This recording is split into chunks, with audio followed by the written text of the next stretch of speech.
RRB, l'invité du matin.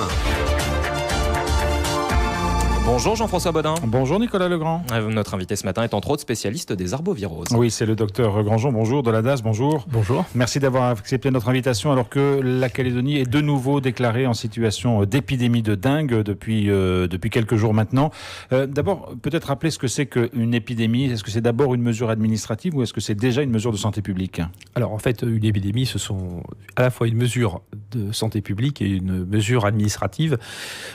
On définit difficilement l'épidémie, notamment pour la dengue. Il peut y avoir plusieurs cas, par exemple d'une même famille, d'un même endroit qui reviennent avec le virus de l'extérieur. Ça ne sera pas forcément une épidémie. On peut avoir quelques cas épars avec plusieurs foyers. Là, ça sera une épidémie. Donc il faut apprécier chaque situation pour pouvoir déclarer l'épidémie.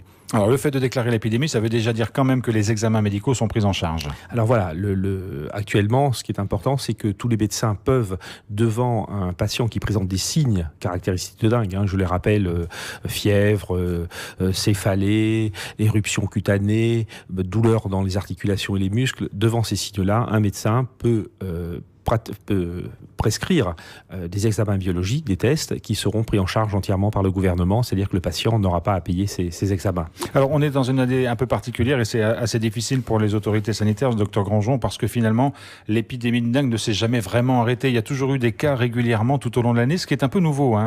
C'est rare d'avoir cette situation-là. Alors effectivement, pendant la période fraîche, on a continué à avoir des cas, 1 ou 2 cas par jour, 2-3 cas par semaine parfois, c'est-à-dire que la circulation du virus ne s'est jamais arrêtée. On est passé dans une situation endémo épidémique, avec maintenant une recrudescence du nombre de cas, puisqu'on a actuellement à peu près, depuis quelques jours, une dizaine de cas notifiés biologiquement, confirmés biologiquement par jour, ce qui est beaucoup. Et c'est dans le Nouméa et le Grand Nouméa essentiellement, ou est-ce que c'est partout sur le territoire qu'on note des cas ? Alors, c'est essentiellement Nouméa, également donc le Grand Nouméa, Dimbéa, Païta-Mondor, et aussi 2 communes de l'intérieur sont touchées, Ponériouin et Canala actuellement. Alors, on est sur quel type de dengue ? Parce qu'on sait qu'il y a des inquiétudes, notamment sur le type 2 de cette arbovirose, puisque ça fait 20 ans qu'elle n'existait, que les Calédoniens ne sont plus immunisés, puisque le dernier cas c'était il y a 20 ans. C'est bien ce type-là qui circule aujourd'hui ? Voilà, c'est toujours le type 2 depuis le début de l'année, donc on a une population qui est quasiment pas immunisée, puisqu'il y a eu que quelques milliers de cas, ce qui est très peu,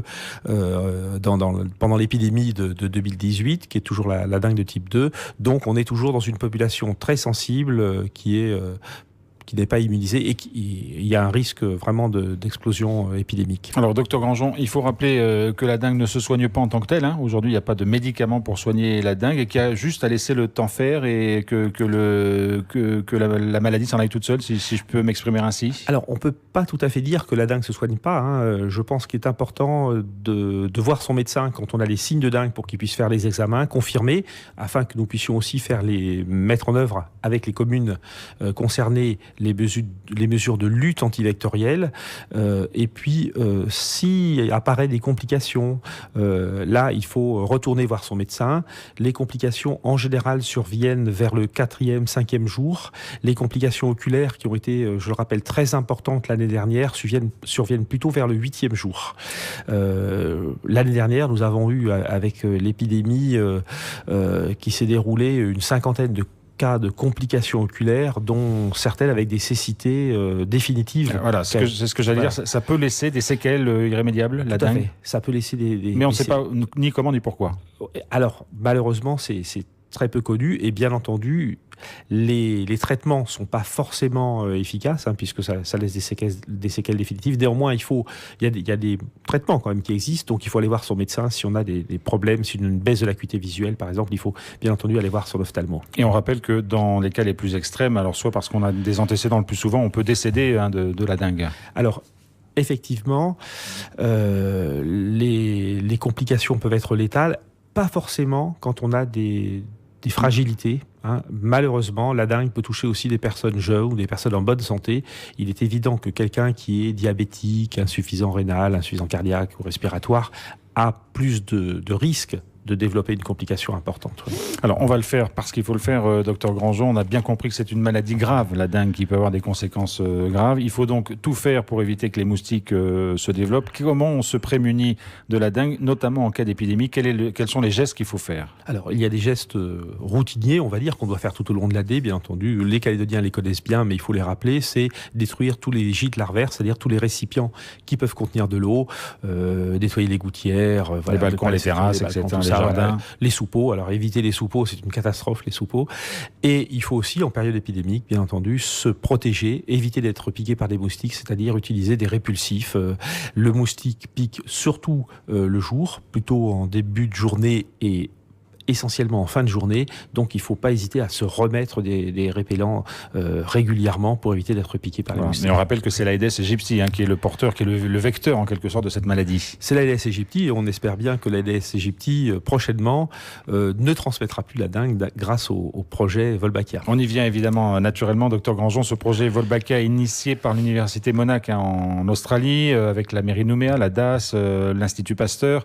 On sait qu'on va inoculer à l'Aedes aegypti une bactérie qui s'appelle la Wolbachia, qui est bien une bactérie naturelle, c'est important de le rappeler. Qui est une bactérie qui existe dans à peu près 60% des espèces animales sur Terre. Voilà, et qui va se transmettre et qui empêchera à terme la dengue de se développer, c'est ça l'idée? Alors voilà, cette bactérie, quand elle est dans l'Aedes aegypti, empêche le virus de se multiplier et de se répliquer, donc d'être transmis par le moustique quand il va repiquer une personne qui n'est pas infectée. Alors vous suivez ce projet, ça fait un peu plus d'1 an qu'on en parle maintenant. Où est-ce qu'on en est? Parce qu'on attend les fameuses boîtes qui vont être distribuées, remplis de moustiques infectés qui vont permettre de débuter le programme en tant que tel. On est tous impatients effectivement de pouvoir commencer le lâcher de moustiques qui devrait débuter en juin 2019, donc prochainement. Il faut beaucoup de temps pour arriver à faire répliquer des moustiques on a importé des larves d'Australie, bien sûr, infectées, et donc il faut que le moustique puisse se reproduire, s'acclimater avec les moustiques locaux, se reproduire, et en se reproduisant, il va transmettre cette bactérie au moustique local.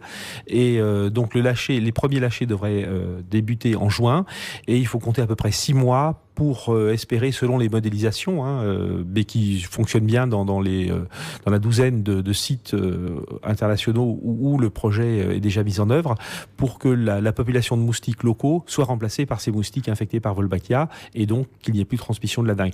Cette expérience donc pour l'instant se tient sur la ville de Nouméa, et on espère bien qu'en décembre, donc normalement, il ne devrait plus y avoir de transmission de dengue à Nouméa. Donc ça veut dire qu'on ne vous recevrait plus le matin pour en parler d'ici 1 an à peu près. Voilà, on pourra parler d'autres choses si vous voulez. Oui, absolument, oui.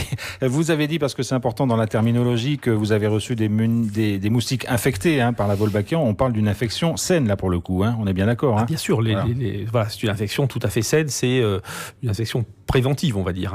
Voilà. Donc il n'y a aucun risque, bien entendu, d'être piqué par ces moustiques Wolbachia. Revenons-en à l'épidémie de dengue qui a été déclarée donc en Nouvelle-Calédonie. Ça veut dire aussi que le corps médical est mobilisé particulièrement dans ces moments-là? Voilà, tous les partenaires, tous les acteurs, donc la population, les institutions et bien entendu les médecins qui sont en première ligne pour dépister les cas, faire les prescriptions de tests biologiques et donner des conseils aussi aux patients, parce qu'il faut aussi le patient qu'il ait toutes les informations, c'est-à-dire qu'il évite à son tour, quand il est infecté, de se faire piquer par des moustiques, c'est-à-dire de se protéger lui aussi, et lui en premier lieu, on va dire, le patient, pour éviter que les moustiques sains qui viendraient le piquer viennent s'infecter à leur tour. Est-ce que dans une lutte, ou en tout cas dans un timing pour enrayer une épidémie, il y a des moments qui sont plus importants que d'autres? On est en période de fête, les Calédoniens ont peut-être la tête ailleurs en disant je me regarderai dans mon jardin peut-être le 2 ou le 3 janvier. C'est vraiment maintenant que les choses se passent et l'attention doit être portée très vite? Tout à fait. Je pense que les Calédoniens sont mobilisés contre la dengue. Ils connaissent bien cette maladie qui malheureusement fait chaque année. L'année dernière, on a eu 11 victimes,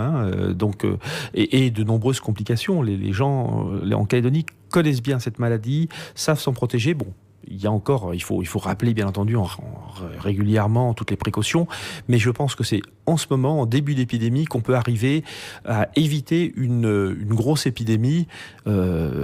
On a encore un effort à faire cette année, faisons-le au maximum, que tout le monde se mobilise, et je pense qu'on peut arriver à éviter d'avoir une grosse épidémie qui serait bien embêtante, avec ce sérotype numéro 2 qui est encore absent. J'espère qu'il le restera des Calédoniens. Merci beaucoup, docteur Grandjean, d'avoir été avec nous ce matin. Merci à vous.